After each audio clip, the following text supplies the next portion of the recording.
ఏళ్లుగా రజాకార్లు పాలిస్తున్నారని హోంమంత్రి అమిత్ షా చేసిన వ్యాఖ్యలపై ఏఐఎంఐఎం అధినేత అసదుద్దీన్ ఓవైసీ తీవ్రస్థాయిలో విరుచుకుపడ్డారు. హైదరాబాద్ను 40 ఏళ్లుగా రజాకార్లు ఆక్రమించుకుంటే 10 ఏళ్లుగా హోంమంత్రి ఏం చేస్తున్నారని ఓవైసీ ప్రశ్నించారు. రజాకార్లు దేశం విడిచి పారిపోయారని తెలిపిన ఓవైసీ ఇక్కడుంటున్న ప్రజలు ఈ దేశానికి విధేయులుగా ఉన్నారన్నారు. भाग गए वफादार सीना तान कर खड़े, तुम्हारी आंखों में आंखें डालकर भारत की लोकसभा में तुम्हारे 306 एमपी के सामने वफादार खड़े होकर कहा था बाबरी मस्जिद जिंदाबाद। 40 साल से हैदराबाद को प्रतिनिधित्व नहीं मिला है। 40 साल से रजाकार के प्रतिनिधि वहां जाकर बैठे हैं। इस बार मौका है बहन माधवी लता को प्रचंड बहुमत से चुनकर भेजे और हैदराबाद को साथ में रजाकारों से मुक्ति दिलाने का काम करें। भाइयों और बहनों, मैं कहकर जाता हूं, किसी को डर रखने की जरूरत नहीं है, किसी की हिम्मत नहीं है हैदराबाद के एक भी व्यक्ति को हाथ लगाने।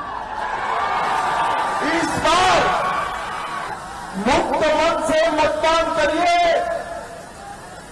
चाहे हिंदू हो या मुसलमान, हर एक मतदाता कमल के निशान पर बटन दबाए और हैदराबाद को मेन स्ट्रीम से जोड़ने का काम करे। 40 साल से हैदराबाद में रजाकारों का कब्जा। आप होम मिनिस्टर क्यों बने? आप होम मिनिस्टर बैठ के रजाकारों का कब्जा हैदराबाद पे हुआ तो आप क्या कर रहे? मुंह में दही जम गई थी 10 साल से तुम्हारे मुंह में। रजाकारों का कब्जा 40 साल से, कभी रजाकारों का कब्जा तो कभी आईसिस का अड्डा पुराना शहर, तो कभी रोहिंग्याओं का अड्डा, तो कभी सर्जिकल स्ट्राइक कर देंगे हम। इनका बीजेपी का लीडर बोला था बल्दिया के इलेक्शन में, तो कभी इनके उम्मीदवार बोलती है कि मैं तीर चला दूंगी। हिस्सा क्या है आखिर ये?